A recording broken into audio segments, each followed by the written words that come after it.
त्रिरत्नों की जो संकल्पना है यह यद्यप जैन धर्म, बौद्ध धर्म और तमिल परंपरा तीनों में मिलती है। जैन धर्म के तीर्थंकर, जो जैन धर्म के त्रिरत्न हैं वो मुख्यतः आपके सम्यक ज्ञान, सम्यक दर्शन और सम्यक चरित्र के रूप में जाने जाते हैं। जबकि बौद्ध धर्म के जो त्रिरत्न हैं वह आपके बुद्ध, धम्म और संघ के रूप में जाने जाते हैं। और तीसरा जो आपका मुख्यतः तमिल काल के जो मुख्यतः त्रिरत्न माने जाते हैं वो हैं पंपा, पोन्ना, रन्ना। ठीक है, यह त्रिरत्नों की मुख्य अवधारणा है। तो ये त्रिरत्नों की जो मुख्य अवधारणा आपका बेसिकली जैन धर्म में है। यह जैन धर्म की जो अवधारणा का मुख्य तात्पर्य, इसके पीछे जो मुख्य बैकग्राउंड है आप इस तरह समझिए कि भारत में जितने भी दर्शनों का विकास हुआ, प्रत्येक दर्शन का मुख्य लक्ष्य या अंतिम लक्ष्य कह सकते हैं वह मानव को इस भवसागर से और मानव को इस सांसारिकता से पार करके चरम आध्यात्मिक मार्ग की ओर पहुंचाना होता है। वह मार्ग, ठीक है, वह इस मार्ग का अनुसरण करता हुआ व्यक्ति या जीव या साधक या सालिक अंततः इस मार्ग का अनुसरण करता हुआ वह सीधे अपने अंतिम यात्रा तक पहुंचता है। वह अपने अंतिम चरम आध्यात्मिक मार्ग, अपने चरम लक्ष्य की ओर अग्रसर होता है, पहुंचता है। और जब उसे प्राप्त कर लेता है तो वही आपका मोक्ष कहलाता है, वही जैन धर्म में आपका निर्वाण कहलाता है, वही बौद्ध धर्म में आपका परिनिर्वाण कहलाता है। हाँ, तो मतलब अलग अलग थियोरी में अलग अलग बातें हैं। और जो भारतीय दर्शन में मुख्यतः जो भगवद गीता का दर्शन है उसमें वह मोक्ष या मुक्ति कहलाता है। तो जो मोक्ष या मुक्ति की अवधारणा है, ये सब अवधारणा मुख्यतः इसी बात पर बल देती है कि व्यक्ति किस तरह से सांसारिक जीवन से मुक्त होकर अंततः चरम आध्यात्मिक मार्ग को या चरम आध्यात्मिक लक्ष्य को प्राप्त करेगा। अब इस चरम आध्यात्मिक लक्ष्य जिसे जैन धर्म में निर्वाण कहा गया है, मतलब मोक्ष या मुक्ति, जिसे कहते हैं इमंसिपेशन। अब यहाँ तक व्यक्ति पहुँचे कैसे? व्यक्ति किस मार्ग का अनुसरण करे? तो आप समझिएगा, भारत के सभी दर्शन इस बात को पूरी तरह से स्वीकार करते हैं कि इस संसार में जब तक व्यक्ति है तब तक व्यक्ति अपने कर्म फल के प्रभावों के कारण संयुक्त रहता है। और जब कर्म फल के प्रभावों से व्यक्ति बंधा होता है, इससे संयुक्त होता है, इससे जकड़ा होता है, तो ऐसे कंडीशन में व्यक्ति बंधनग्रस्त रहता है। फिर समझिएगा, भारत के सभी दर्शन मानते हैं कि सांसारिक जीव जो हैं वे मुख्यतः हम अपने कर्म फल के प्रभावों के कारण जो कार्य करते हैं उससे जो फल निकल के आता है उनकी मेहनत का, उससे लगातार परेशान रहते हैं, उससे लगातार बंधे रहते हैं, उससे अपने आप को संपृक्त मानते हैं। और जब तक व्यक्ति या जीव अपने आप को कर्म फलों से संयुक्त समझेगा, कर्म फल से बंधा हुआ महसूस करेगा, तब तक व्यक्ति बंधनग्रस्त रहेगा और तब तक व्यक्ति परेशान रहेगा। यही आपका भारतीय दर्शनों में बंधनग्रस्तता कहलाती है। तो हर दर्शन बंधनग्रस्तता का कारण कर्म फलों का जीव के साथ संपृक्त होना या दोनों का एक दूसरे से युक्त होना, जुड़ा होना ही मानता है। तो ऐसी कंडीशन में ये कहा गया, सभी दर्शन मुख्यतः कहते हैं कि व्यक्ति को तभी मोक्ष या मुक्ति मिल सकती है अगर वह व्यक्ति कर्म फल के प्रभावों से मुक्त हो जाए। अगर वह व्यक्ति कर्म फल के प्रभावों से मुक्त हो जाएगा, कर्म फल के प्रभाव उसे प्रभावित न करें, तो ऐसे कंडीशन में व्यक्ति का जो होगा विकास वो स्वतंत्र रूप से होगा। व्यक्ति बंधन मुक्त हो जाएगा। बंधन मुक्त व्यक्ति को ही मोक्ष मिल सकता है या मुक्ति मिल सकता है या जैन धर्म के अनुसार निर्वाण मिल सकता है। तो आगे कहा गया कि ऐसी कंडीशन में अब व्यक्ति मुक्त कैसे हो? तो हर दर्शनों ने यह माना कि कुछ न कुछ मार्ग बताया।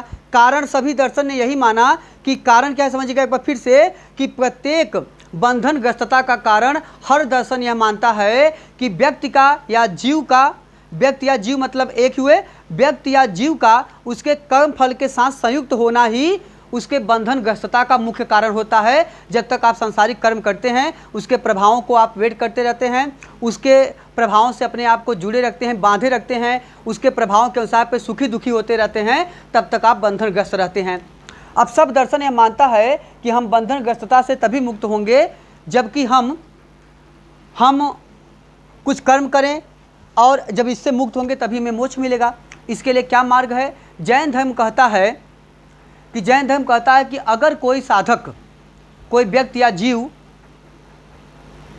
चरम आध्यात्मिक मार्ग तक जाना चाहता है, मोक्ष या निर्वाण प्राप्त करना चाहता है, तो जैन धर्म इसके लिए एक टर्म आया है निर्वाण।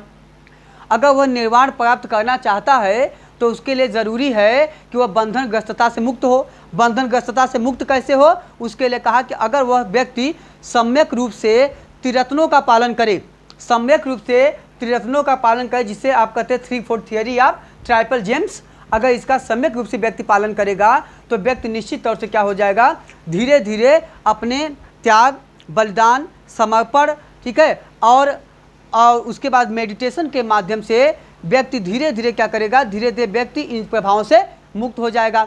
इस प्रक्रिया में क्या करना होगा? वह कहता है कि अगर व्यक्ति त्रिरत्नों का सम्यक रूप से पालन करना शुरू करेगा तो ऐसी कंडीशन में क्या होगा कि व्यक्ति धीरे धीरे कर्म फलों के प्रभाव से मुक्त हो जाएगा। इसके लिए कौन सा सिद्धांत दिया गया जैन धर्म में? पहला है, समझिए, आश्रव। आश्रव क्या है? आश्रव का मतलब होता है कि आश्रव मतलब होता है जीव या व्यक्ति, जीव या व्यक्ति मतलब हम आप समझ लीजिए, जीव या व्यक्ति के साथ कर्म फल का जुड़ा होना, ठीक है। अगर जीव या जो व्यक्ति है वह अपने कर्म फलों से जुड़ा हुआ है तो वह बंधनग्रस्त है, तो वह व्यक्ति बंधनग्रस्त है। इस प्रक्रिया को कहते हैं जैन धर्म में आश्रव। तो आश्रव क्या है? आश्रव कर्म फल का जीव के साथ संयुक्त होना ही आश्रव कहलाता है। तो यह अवस्था हो गया आश्रव का।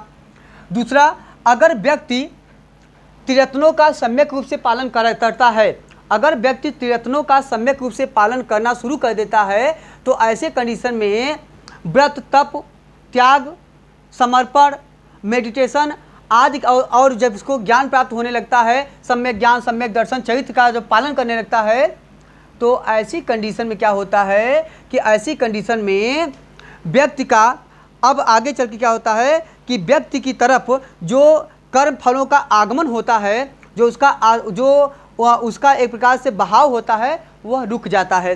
तो जीव या व्यक्ति और जो कर्म फल है उसके बहाव का रुक जाना। तो दूसरी कंडीशन हो गई, जीव या व्यक्ति की ओर कर्म फल के प्रभावों के आगमन का रुक जाना। तो अब रुक जाएगा। अगर रुक जाएगा दूसरी स्थिति क्या हो जाएगी? हो जाएगी आपकी संवर की स्थिति। तो पूछेगा, आपको मिलाने को आएगा आश्रव, संवर, ये सब क्या है, निर्जरा क्या है। अब ऐसे कंडीशन में क्या हुआ कि जब व्यक्ति दूसरी अवस्था में पहुंचा जिसे कहते हैं संवर, ऐसी अवस्था में क्या हो गया, अब व्यक्ति जो कार्य करेगा, व्यक्ति अपने कर्म फल को प्रभाव से प्रभावित नहीं होगा। तो ऐसी कंडीशन में अब के जो कर्म करेगा उसके फल उसे प्रभावित नहीं करेंगे, उसे परेशान नहीं करेंगे, तो बंधनग्रस्त नहीं होगा। लेकिन समस्या इस बात की है, अभी व्यक्ति ने बहुत सारे ऐसे कर्म पहले किए हैं जिनके कर्म फलों को वह जीव जो है भोग रहा है। उनके कर्म फलों को व्यक्ति अभी क्या कर रहा है, अभी तक उनसे बंधा हुआ महसूस कर रहा है। जैसे 4 साल पहले कोई एग्ज़ाम दिए हैं, अभी उसको सोच सोच के टेंशन में है, या टेंशन हो गए, पढ़ रहे हैं, आपको लग रहा होगा कि अगर काश 2 नंबर और पा गए होते वहाँ पे तो आज पढ़ना न पड़ता। तो अभी तक उससे मैटर पे लेके दुखी है। या अगर काश 2% और मिल गया होता, काश 2 नंबर और मिल गया होता तो काम हो जाता। तो ये क्या है? ये पूर्व के आपके कर्म हैं, पूर्व के आपके कर्म फल के प्रभाव हैं, लेकिन अभी भी आप वो के हृदय में, दिल में कहीं न कहीं हैं और आप लगातार उसके कारण दुखी होते रहते हैं और बंधनग्रस्त रहते हैं। तो ऐसी कंडीशन क्या कहलाती है? ठीक है। तो ऐसे कंडीशन में क्या होता है कि अगर तो ये जो आंतरिक अभी तक आपके अंतःकरण में समाहित जो आपके कर्म फल हैं, जो लगातार आपको परेशान कर रहे हैं, आपको जो एलास अंग्रेजी वाला होता है, काश ऐसा किया होता, काश 2 नंबर और पा गया होता, अब उसको समाप्त करने के लिए क्या होता है, कहते हैं कि ऐसी प्रक्रिया में अब आगे व्यक्ति और ज़्यादा व्रत तप उपवास आदि करेगा, और ज़्यादा मेडिटेशन करेगा, और ज़्यादा त्रिरत्नों का पालन करेगा, तो ऐसी कंडीशन में व्यक्ति अंतिम अवस्था पहुंचेगा निर्जरा में।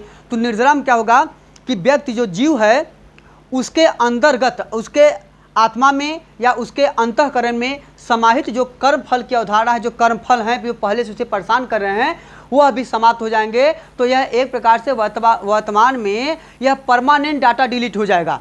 तो परमानेंट डाटा डिलीट हो जाएगा, यह प्राइमरी डाटा डिलीट नहीं होगा। तो यहाँ पे परमानेंट डाटा डिलीट हो जाएगा, जो पहले से था वो अभी समाप्त हो जाएगा। तो पूरा तरह से जान लीजिएगा, ठीक है, इसको पूरी तरह से आप जान लीजिए, डिस्क हार्ड डिस्क को आप पूरी तरह से फॉर्मेट कर दीजिए। तो फॉर्मेट हो गया। तो इसको तीसरी कंडीशन निर्जरा कहलाई, जिसमें क्या हो जाता है कि पहले, ठीक है, जीव या व्यक्ति में, समझिएगा, जीव या व्यक्ति के अंतःकरण में व्याप्त पहले के कर्म फल के प्रभावों का पूरी तरह समाप्त हो जाना, तो इसको क्या कहते हैं, निर्जरा। तो निर्जरा की अवस्था में पहले के भी बातें समाप्त हो जाएंगी, आप टेंशन फ्री हो जाएंगी, चलो जो हुआ सब अच्छा हुआ, ठीक है। जब आपके अंदर ये भावना आ जाएंगी और पहले जो आपके 2-4 नंबर कहीं कम ज़्यादा पाए वो दुख आपका ख़त्म हो जाएगा, तब जान लीजिएगा आप कंडीशन हो गई निर्जरा की। तो कहा कि जब आश्रव संवर निर्जरा की प्रक्रिया गुजर जाएगी, तो ऐसे कंडीशन में ही क्या होगा, आगे चलकर व्यक्ति को निर्वाण की प्राप्ति होगी।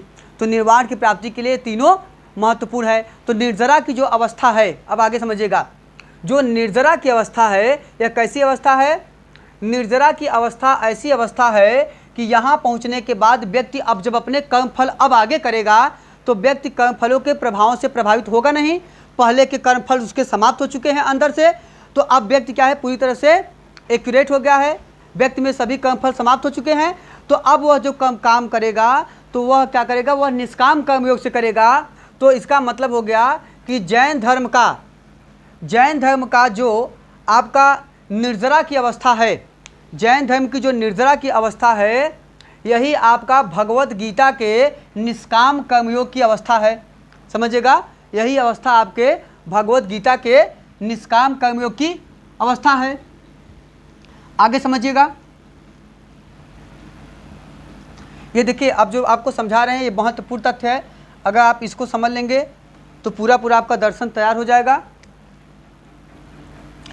निर्जरा की अवस्था क्या है, कर्म फलों के प्रभाव से पूरी मुक्ति की अवस्था है। तो जैन धर्म का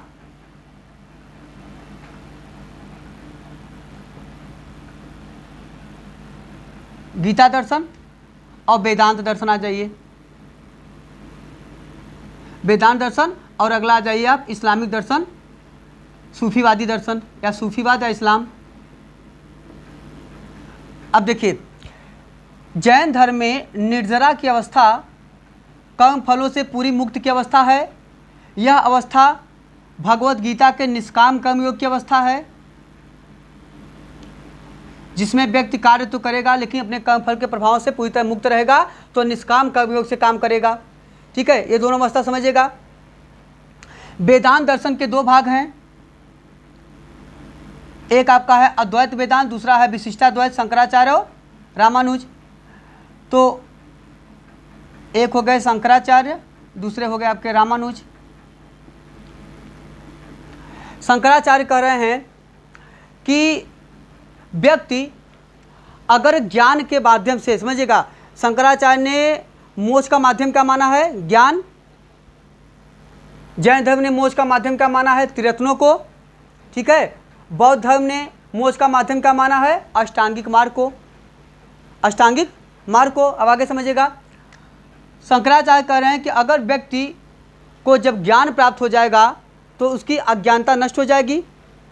ऐसे कंडीशन में वह माया को समझ लेगा, वह सांसारिकता को समझ लेगा, वह समझ लेगा कि संसार की जो एकमात्र सत्ता है वह ब्रह्म और आत्मा दोनों एक हैं, एकीकृत समन्वित स्वरूप हैं। जो तत्वमसी है, जो अपगतिक सिद्ध का संबंध है, वही एकमात्र सत्य है, वही एकमात्र ब्रह्म ही है सब कुछ और कुछ नहीं है, तो समझ लेगा कि आत्मा ब्रह्म दोनों एक हैं, दोनों में अपृथक सिद्धि का संबंध है, दोनों में तत्वमसी का संबंध है, तो समझ जाएगा कि आत्मा ही ब्रह्म है।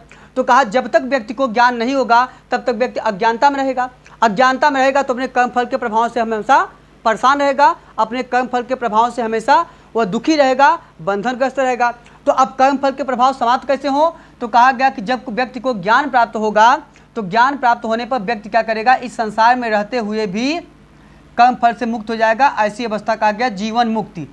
तो जीवन मुक्ति किसकी अवस्था है, जीवन मुक्ति आपकी अवस्था है शंकराचार्य की, ठीक है। तो कहा जीवन मुक्ति की अवस्था है कि जीवन में रहते हुए व्यक्ति मुक्त हो जाएगा।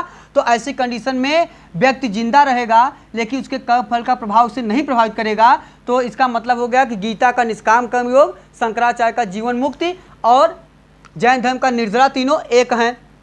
बौद्ध धर्म क्या कर रहा है, बौद्ध धर्म कह रहा है कि ज्ञान प्राप्त करता है बुद्ध जी कह रहे हैं कि जब व्यक्ति अष्टांगिक मार्गों का समन्वित रूप से पूरी तरह से उचित तरीके से पालन करेगा तो उस पालन की प्रक्रिया में क्या करेगा, व्यक्ति को जीवन काल में ही निर्वाण प्राप्त हो जाएगा। और निर्वाण क्या होता है, निर्वाण का मतलब होता है सांसारिकता का समाप्त हो जाना, ठीक है, सांसारिकता का बुझ जाना, सांसारिक प्रवृत्तियों का समाप्त हो जाना ही निर्वाण होता है। तो संसार में क्या होता है, इसका मतलब संसार से पूरी तरह से विरक्ति, संसार से पूरी तरह समाप्त ही निर्वाण है। लेकिन जैन धर्म का निर्वाण क्या है, मृत्यु के बाद मिल रहा है। बुद्ध जी क्या कर रहे हैं कि जब व्यक्ति अष्टांगिक मार्गों का उचित तरीके से पालन करना शुरू कर देगा तो उसके बाद व्यक्ति क्या करेगा, व्यक्ति को अपने जीवन काल में ही निर्वाण प्राप्त हो जाएगा। तो बौद्ध धर्म का निर्वाण क्या है, बौद्ध धर्म का निर्वाण मुख्यतः जीवन काल में ही प्राप्त होने वाली ऐसी अवस्था है जब व्यक्ति जीवन में रहते हुए बंधन मुक्त हो जाता है, कर्म फल के प्रभाव से मुक्त हो जाता है। तो यह भगवत गीता का निष्काम कर्मयोगी है, ठीक है। अब आगे सूफीवाद का सिद्धांत है फना हो जाना। फना का सिद्धांत आया है, बेसिकली सिद्धांत है अबू याजिद बिस्तामी ने एक सिद्धांत दिया है, अबू याजिद बिस्तामी ने एक सिद्धांत दिया है, वह है तैफूरी मत, ठीक है। उसमें फना का सिद्धांत है। फना का मतलब होता है सांसारिकता का समाप्त हो जाना, अपने अहम के विनाश की अवस्था, अपने मैं के विनाश की अवस्था, अपने आप को पूरी तरह से ईश्वरीय चित्त में निमग्न कर देना, समाप्त कर देना, पूरी तरह से अपने आप को समाहित कर देना, निमग्न कर देना ही फना होता है। तो फना की कंडीशन वैसे ही है जैसे कि यह भी क्या है, यह भी कर्म फल से मुक्त की अवस्था है जो जीवन काल में ही प्राप्त हो जाती है। अभी आगे समझिएगा। तो फना का सिद्धांत और जीवन मुक्ति का सिद्धांत, निष्काम कर्मयोग का सिद्धांत, निर्वाण का सिद्धांत और निर्जरा का सिद्धांत एक है, ठीक है, एक है। अब आगे फिर समझिए, आगे जैन धर्म कह रहा है, जैन धर्म कह रहा है कि जब व्यक्ति निर्जरा से आगे गुजरता है, समझिएगा, निर्जरा से आगे गुजरता है, जब तक व्यक्ति का शरीर रहता है तब तक कहीं न कहीं क्या होता है, वह पूरी तरह से बंधन से मुक्त नहीं हो पाता है। ऐसी कंडीशन में जब व्यक्ति का देहावसान होता है, व्यक्ति की जब मृत्यु हो जाती है, उसके बाद ही सांसारिक प्रवृत्तियां पूरी तरह से उसे समाप्त हो जाती हैं, तभी उसे निर्वाण या इमंसिपेशन प्राप्त हो सकता है। तो निर्वाण जैन धर्म में मृत्यु के बाद प्राप्त होने वाली अगली अवस्था है। तो अगली अवस्था इसकी हो गई निर्वाण। निर्वाण जैन धर्म में मृत्यु के बाद प्राप्त होने वाली अवस्था है। बुद्ध जी कह रहे हैं कि व्यक्ति निर्वाण की अवस्था में, तो व्यक्ति जीवन काल में उसे निर्वाण मिल गया, ऐसे कंडीशन में व्यक्ति अब जो भी क्रियाकलाप या कार्य करेगा तो वह कर्म फल के प्रभाव से मुक्त होते हुए कार्य करेगा, तो निश्चित तौर से क्या करेगा, वह बंधनग्रस्त नहीं रहेगा। लेकिन आगे कह रहे हैं, लेकिन व्यक्ति को मोक्ष, व्यक्ति को मुक्ति पूरी तरह कब मिलेगा, जब व्यक्ति की मृत्यु हो जाएगी, जब उसको शरीर चला जाएगा, जिसे कहते हैं परिनिर्वाण। तो मृत्यु के बाद क्या प्राप्त होगा, परिनिर्वाण। परिनिर्वाण, तो परिनिर्वाण बौद्ध कहाँ मिला है, मृत्यु के बाद। मृत्यु के बाद मिला है आपका परिनिर्वाण, ठीक। तो मृत्यु के बाद एकमात्र जो महापरिनिर्वाण शब्द का उल्लेख हुआ है, यह इसलिए उल्लेख हुआ है, बौद्ध धर्म में मुख्यतः जो बेसिक थियरी है दो ही है, निर्वाण और परिनिर्वाण की थियरी है। लेकिन जो मुख्यतः महापरिनिर्वाण की थियरी है वह इसलिए है कि महात्मा बुद्ध की महानता को सिद्ध करने के लिए, उनके ग्रेटनेस को सिद्ध करने के लिए, उनके व्यक्तित्व को उजागर करने के लिए, ऐसे महान व्यक्तित्व के लिए, ठीक है, ऐसे महान व्यक्तित्व के लिए यह शब्द रखा गया है। उनके महान परिगमन को, उनके महान यात्रा के लिए यह शब्द यूज किया गया है महापरिनिर्वाण। बुद्ध ने गृह त्याग किया तो गृह त्याग कहते हैं भिनिष्क्रमण, लेकिन बुद्ध के लिए कहा गया महाभिनिष्क्रमण, कहा गया ना, ठीक है। तो ऐसे ही बुद्ध की महानता को सिद्ध करने के लिए आया महाभिनिष्क्रमण शब्द, बुद्ध की महानता को सिद्ध करने के आया महापरिनिर्वाण शब्द, ठीक है। तो मृत्यु के बाद प्राप्त हो रहा है आपका परिनिर्वाण, एकमात्र महात्मा बुद्ध के लिए यूज हुआ है महापरिनिर्वाण। महापरिनिर्वाण एकमात्र महात्मा बुद्ध के लिए, सबके लिए नहीं है।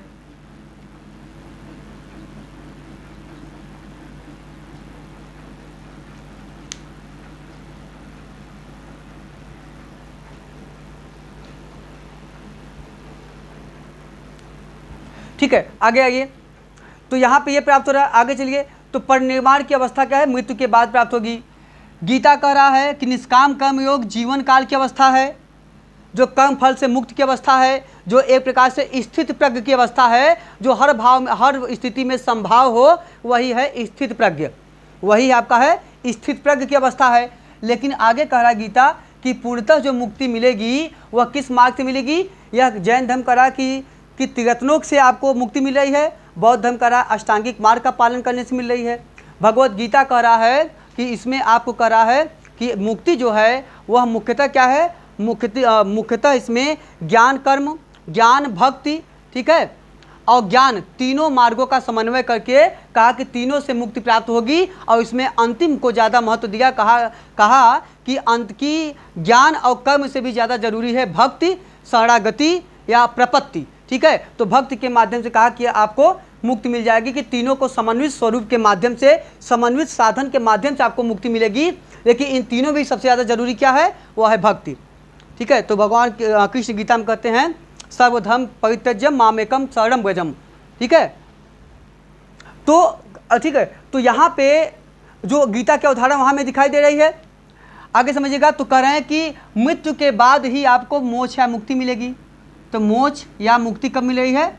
मृत्यु के बाद। मृत्यु के बाद मोक्ष और मुक्ति कौन कर रहा है? भगवत गीता। ये कब है? मृत्यु के बाद। गीता मृत्यु के बाद। आगे समझिए, वेदांत दर्शन में शंकराचार्य क्या कर रहे हैं? शंकराचार्य कह रहे हैं कि जीवन मुक्त की अवस्था से जब व्यक्ति का शरीर गमन करता है, देहावसान होता है, तो देहावसान के बाद ही व्यक्ति क्या करता है? अपने चरम आध्यात्मिक मार्ग पे पहुंचता है, अंतिम दौर पहुंचता है। मृत्यु के बाद उसे पता चलता है, वह आत्मा के वास्तविक स्वरूप को समझ लेता है, वह जान जाता है कि सब जो कुछ भी संसार में था सब नश्वर था, जो भी संसार में था सब क्षणभंगुर था, जो भी संसार में था सब आपका शॉर्ट टर्म था, जो भी संसार में था सब कुछ जो था यह एक प्रकार से मिथ्या था, अज्ञानता थी। तो उसका सब कुछ नष्ट जब हो जाएगा तो उसके वास्तविक स्वरूप को समझ लेगा, तब समझ जाएगा अरे ज्ञान तो यह कि मैं ही तो सब कुछ हूँ, मैं ही ब्रह्म भी हूँ, मैं ही आत्मा हूँ। तो ऐसी कंडीशन में आत्म साक्षात्कार ही ब्रह्म साक्षात्कार हो जाएगा। वो कब प्राप्त होगा? देहावसान के बाद। तो जीवन मुक्ति के बाद अगली अवस्था आएगी विदेह मुक्ति की। विदेह मुक्ति, तो विदेह मुक्ति क्या है? शरीर का मुक्त होना। तो ये क्या कब मिलेगी? मृत्यु के बाद। तो अब जब जैसे ही आपको मृत्यु हो जाएगी तो विदेह मुक्ति की अवस्था में जब शरीर इस संसार से चला जाएगा तब व्यक्ति को समझ में आएगा कि शरीर जो था वो तो नश्वर है, वो तो सही मिथ्या ज्ञान था, ठीक है। अज्ञानता, ये माया के कारण हम लोग समझते थे कि शरीर है, लेकिन वास्तविक स्वरूप क्या है? आत्म साक्षात्कार ही ब्रह्म साक्षात्कार है। और इसीलिए शंकराचार्य कहते हैं कि मोक्ष कोई नवीन अवस्था नहीं है, व्यक्ति हमेशा से मुक्त है, क्योंकि ब्रह्म आत्मा के अलावा कुछ है ही नहीं। ब्रह्म आत्मा दोनों एक हैं, तो ब्रह्म ही तो एकमात्र है, दूसरा कुछ है ही नहीं। तो ऐसी कंडीशन में मोक्ष का प्रश्न ही उठता है। इसीलिए कहते हैं मोक्ष कोई नवीन अवस्था नहीं है, बल्कि मोक्ष प्राप्तस्य की ही प्राप्ति है। प्राप्तस्य की ही प्राप्ति है, जो पहले प्राप्त किया गया था उसे ही फिर से प्राप्त किया जा रहा है। तो ऐसी कंडीशन में मोक्ष कोई नवीन अवस्था नहीं, आत्म साक्षात्कार, अपने को समझ लिया आपने वहाँ पहुँचकर, यही समझ लीजिए आपका ब्रह्म साक्षात्कार हो गया। तो आत्म साक्षात्कार ही ब्रह्म साक्षात्कार हो गया। और रामानुज कहते हैं, रामानुज जीवन मुक्त नहीं, रामानुज भी विदेह मुक्ति को केवल मानते हैं। रामानुज कहते हैं कि विदेह मुक्त मृत्यु के बाद ही आपको मुक्ति मिलेगा। तो रामानुज भी विदेह मुक्ति को मानते हैं मृत्यु के बाद ही, ठीक है। आगे समझिएगा। सूफीज़म में आ जाइए। अब जो फना की अवधारणा है, फना की अवधारणा में आगे चलकर, ठीक है, अब आगे चलकर जो फना की अवधारणा का आगे विकास हुआ, कहा जाता है कि फना की अवधारणा से व्यक्ति आगे बढ़ता है और आगे बढ़कर वो चरम आध्यात्मिक मार्ग की ओर बढ़ता है, वह चरम आध्यात्मिक मार्ग मोक्ष की ओर आगे बढ़ता है। इस प्रक्रिया में, ठीक है, इस प्रक्रिया में 4 अवस्थाएं होती हैं। इस प्रक्रिया में 4 अवस्थाएं होती हैं। वह कौन सी अवस्था होती है? वो कहता है कि ऐसी अवस्था में व्यक्ति 4 अवस्थाओं से गुजरता है। वह अवस्था क्या होती है? वह होती है अवस्था आलमे नाबूत। यह अवस्था होती है फना की अवस्था, 4 अवस्थाओं से गुजरती है। यह है आलमे नाबूत, ठीक है। यह अवस्था 4 अवस्थाओं से गुजरती। पहला है आलमे नाबूत, दूसरा है आलमे मलकूत, तीसरा है आलमे हादूत और चौथी अवस्था जो है वह अवस्था कहलाती है आलमे लाहूत। ये कहता है क्या है? पहली अवस्था सांसारिक जगत को व्यक्त करती है, तो आलमे नाबूत सांसारिक अवस्था है। आलमे मलकूत रूह की अवस्था है। तो पहली अवस्था में व्यक्ति क्या करता है? संसार से मुक्त होता है, फिर व्यक्ति अपनी रूह से मुक्त होता है। फिर आलमे हादूत में व्यक्ति एक रहस्यमयी जगत में पहुंच जाता है और आगे पहुंच करता है आलमे लाहूत। क्या होता है? कहता है कि यह जो अंतिम अवस्था होती है, यह अवस्था अनंत सुख की अवस्था होती है, जो सत्य जगत होता है, जो सत्य जगत होता है। और यह जब सत्य जगत में पहुंचता है, यह चरम आध्यात्मिक अवस्था होती है, जिसे कहते हैं बका। तो बका की अवस्था में पहुंचता है। बका क्या है? बका चरम आध्यात्मिक लक्ष्य है। यह लक्ष्य होती है, कब प्राप्त होती है? मृत्यु के बाद प्राप्त होने वाली अवस्था है। ऐसी अवस्था में व्यक्ति क्या करता है? जीव जो होता है, जीव सीधे पहुंच जाता है ईश्वर के पास, अपना साक्षात्कार कर लेता है, ईश्वरी हो जाता है उसका स्वरूप। इसी अवस्था को ख्वाजा मंसूर जी ने पहली बार इस शब्द के लिए प्रयोग किया, इसके लिए अनहलक। तो हो जाता है मैं ही ब्रह्म हूँ, अनहलक, ठीक है। तो अनहलक की अवस्था हो जाती है, जहाँ पहुँच के अनहलक हो जाता है मैं ही ब्रह्म, वह ब्रह्म का साक्षात्कार कर लेता है, ब्रह्म के सानिध्य में पहुँच जाता है। तो वह ऐसी अवस्था होती है जैसा कि वेदांत दर्शन में शंकराचार्य का आपका आत्म साक्षात्कार ही ब्रह्म साक्षात्कार है, वही सूफीज़म में अनहलक की अवस्था कहलाती है। यह चरम आध्यात्मिक मार्ग की अवस्था होती है, जो बका के रूप में जानी जाती है। आगे समझिएगा, तो इसका आगे समझिएगा। फिर कह रहा है जैन धर्म कह रहा है कि निर्वाण की अवस्था में व्यक्ति 4 अवस्थाओं से गुजरता है, ठीक है। व्यक्ति 4 अवस्थाओं से गुजरता है, जिसे कहते हैं अनंत चतुष्टय का सिद्धांत, जिसे कहते हैं अनंत चतुष्टय का सिद्धांत। अब ये जो अनंत चतुष्टय का सिद्धांत होता है, इसमें वह कहता है कि ऐसी कंडीशन में व्यक्ति में 4 अवस्थाओं से गुजरते हुए व्यक्ति अनंत ज्ञान, उसके बाद अनंत दर्शन, अनंत वीर्य और अनंत समाधि, अंतिम सुख की अवस्था में अपने चरम अवस्था में पहुंच जाता है। यही अवस्था कहलाती है आपकी निर्वाण की अवस्था, और यही अवस्था आपके इस्लाम में कहलाती है बका की अवस्था, ठीक है। तो ऐसे कंडीशन में कुल मिला के यह कहा गया कि जो जीवन का अंतिम मार्ग है वह चरम आध्यात्मिक लक्ष्य या मोक्ष या मुक्ति को प्राप्त करना है। तो जो जैन धर्म में निर्वाण है, जीवन के बाद प्राप्त होने वाली अवस्था है, यह अवस्था निर्वाण बौद्ध धर्म के परिनिर्वाण के बराबर होता है।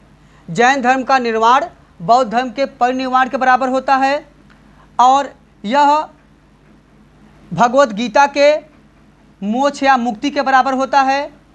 शंकराचार्य के दर्शन में यह विदेह मुक्ति के बराबर होता है। रामानुज के दर्शन में यह विदेह मुक्ति के बराबर होता है, और इस्लामिक दर्शन में, सूफीवाद में यह बका की अवधारणा होती है, जो अनहलक के रूप में जानी जाती है। तो यह बका की अवधारणा होती है। तो कुल मिलाकर यह कह सकते हैं कि भले ही साधन अलग अलग रहे हों, लेकिन सभी धर्मों का जो एकमात्र उद्देश्य रहा है वह परम तत्व में समाहित होना, परम तत्व को प्राप्त करना रहा है। यह प्रत्येक साधन अलग अलग साधनों के माध्यम से जीव का जो सम्मिलन होता है वह उस अदृश्य सत्ता में होता है, जिसे कोई दर्शन अदृश्य सत्ता के रूप में देखता है, कोई निर्गुण ब्रह्म के रूप में देखता है, कोई सगुण ब्रह्म के रूप में देखता है, कोई उसे प्रकृति के रूप में देखता है। ठीक है, तो कोई उसे ब्रह्म के रूप में देखता है, कोई ईश्वर के रूप में देखता है। तो यह कंडीशन जो है, यह इसी कंडीशन से आगे बढ़ता हुआ व्यक्ति या जीव अपने चरम आध्यात्मिक लक्ष्य लास्ट तक पहुंच जाता है। इसीलिए आप देखेंगे विवेकानंद जी ने कहा था, सर्वधर्म सम्मेलन में उन्होंने कहा था, रुचि नाम प्रवीणा वैचित्या द्विज नाना पथ निड़ा में को। उसका मतलब था, उन्होंने कहा कि जिस प्रकार संसार की छोटी मोटी नदियाँ या सभी नदियाँ भिन्न भिन्न मार्गों का अनुसरण करते हुए अंततः जाकर समुद्र में समाहित हो जाती हैं, उसी प्रकार संसार के सभी धर्म और दर्शन जो हैं वह भिन्न भिन्न मार्गों का अनुसरण करते हुए अंततः चरम आध्यात्मिक लक्ष्य की ओर ईश्वर में ही जाकर समाहित हो जाते हैं। यही आपके मोक्ष की अवधारणा या मुक्ति की अवधारणा कहलाती है।